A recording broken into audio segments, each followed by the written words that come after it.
It's time to welcome back Niagara Region Chair Jim Bradley, joining us this morning for an update on how Niagara is doing with the pandemic and much, much more. Good morning. Happy Friday. Happy to be with you this morning and be happy someday to get a haircut, if you notice. Oh, no kidding. Yeah, next week for you and I both. Well, I don't know. There's a bit of a backlog with appointments. So That's true. I still have the dog grooming shears handy. Let's talk about, we'll talk about pandemic stuff, but let's talk about the Impact Awards. This is the inaugural awards. They were last night at Council. Yes, they were, and eight categories were chosen to win these awards, and they're very well received. As a result of COVID-19 and people who've stepped up to do just a little more than normally people might do. Tom Rankin raised $2.8 million for new MRI for the Niagara Health System.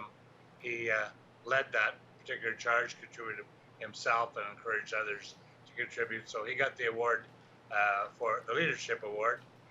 We had a business award as well for Dillon distilleries, small batch distilleries. When we were running out of hand sanitizer, they stepped up, started to produce it, gave it free to frontline people and to healthcare workers, and made available to others at a regular price. So they were good. We had an 11-year-old girl who knit over 100 scarves for people so they would be warm in the winter, particularly people who were living on the street or had other difficult circumstances.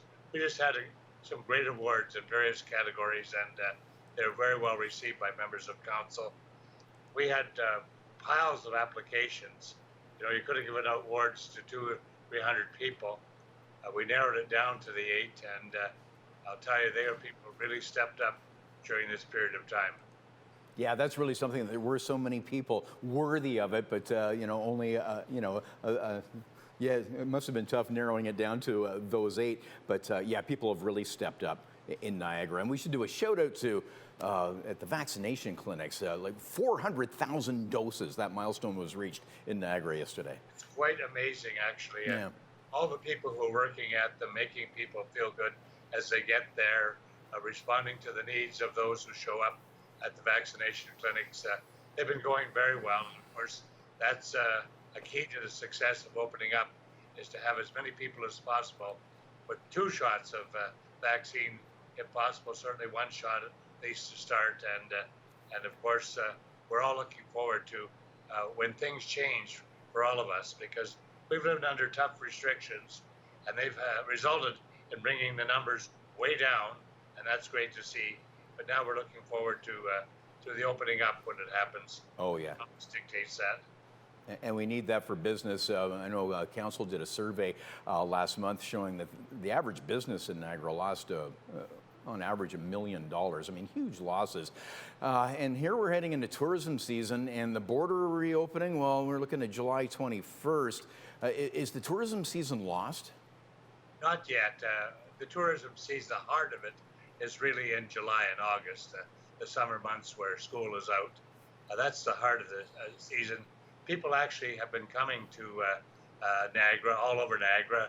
The hot spot is always Niagara Falls, of course, because of the falls, but they've been coming all over Niagara, to the wineries, to the various historic sites and so on in the Niagara region. So we're looking forward to the tourism season. We think that it'll be very successful, and certainly the tourist operators require it. They've gone through extremely tough times. That's why we as a council have advocated very strongly for provincial and federal financial assistance to them during the period of time of restriction. But we're all looking forward to it opening up, and I'm very optimistic about the tourism season. There's pent-up demand there. Oh, yeah. Folks coming from really all over Canada probably eventually here, and the border will open at some time. We'll see that trans-border traffic coming in. Yeah. And the GO train service kicks in this weekend too, from Toronto, Niagara. So that's got to be are you hopeful about the impact that will have?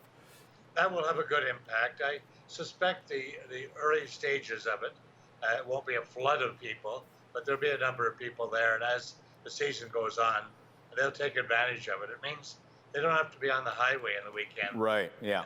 And lots of reasons to visit Niagara. Thank you for visiting us, Niagara Region Chair Jim Bradley. Happy to be with you.